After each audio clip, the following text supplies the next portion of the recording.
अगर आप एक नया फोन खरीदने का सोच रहे हैं तो 60 सेकंड के अंदर मैं इसका सच बताने वाला हूं, क्योंकि गूगल का पिक्सल 11 प्रो शायद 2026 का सबसे खतरनाक फ्लैगशिप बनने वाला है। लेकिन आखिर इसमें ऐसा क्या है? अस्सलाम वालेकुम दोस्तों, मेरा नाम है सैफ आलम खान और आज हम बात करने वाले हैं गूगल पिक्सल 11 प्रो की, जिसकी नई लीक्स ने सैमसंग और आईफोन दोनों के लिए खतरे की घंटी बजा दी है। जरा तस्वीर करें कि अगर आप एक तस्वीर लेते हो जो कि एआई इसको 1 सेकंड के अंदर जो है प्रोफेशनल लुक दे देता है। सबसे पहले हम बात करते हैं इसके डिस्प्ले की, जो कि एक्सपेक्टेड है कि इसमें आपको मिलने जा रहा है 6.3 इंचेस का जो है ओलेड एलटीपीओ डिस्प्ले आपको देखने को मिलेगा। अगर हम इसके प्रोसेसर की बात करते हैं तो ताकतवर प्रोसेसर दिया गया जो कि टेंसर G6 का प्रोसेसर आप यूज करोगे। 16 GB का रैम है।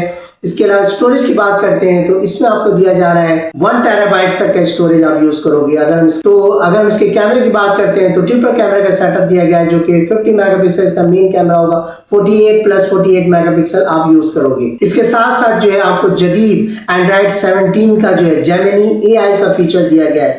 अगर हम बैटरी की बात करते हैं तो 4870 mAh की बैटरी है, जो दिया गया है 45 वॉट का जो है फास्ट चार्जिंग का सपोर्ट इसमें आपको देख पाओगे। दोस्तों हम बात करने जा रहे हैं इसके लॉन्च डेट की। तो लॉन्च डेट के बारे में कहा जा रहा है कि अगस्त में इसको लॉन्च कर दिया जाएगा और इसके प्राइस की अगर हम बात करते हैं तो $999 का है, जो कि अगर हम इसको पाकिस्तानी रुपीस में कन्वर्ट करें तो 3.5 लाख रुपए बनता है। लेकिन दोस्तों ये भी कंफर्म नहीं है, अभी तो लीक्स आ रही हैं, लीक्स के मुताबिक मैं आपको बता। असल सवाल ये पैदा होता है कि क्या ये फोन वाकई जो है सैमसंग और आईफोन को जो है शिकस्त दे पाएगा।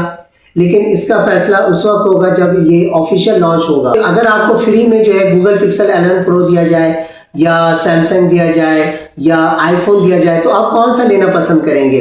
कमेंट में जो है एक नाम लिखकर जो अपनी राय का इजहार जरूर कीजिएगा। अगर आपको हमेशा की तरह ऐसी अपडेट चाहिए तो वीडियो को लाइक और शेयर करना जो है मत भूलिएगा और चैनल को सब्सक्राइब करना भी मत भूलिएगा। और कमेंट में ये भी बताइएगा कि क्या आप पिक्सल 11 प्रो खरीदेंगे या नहीं खरीदेंगे।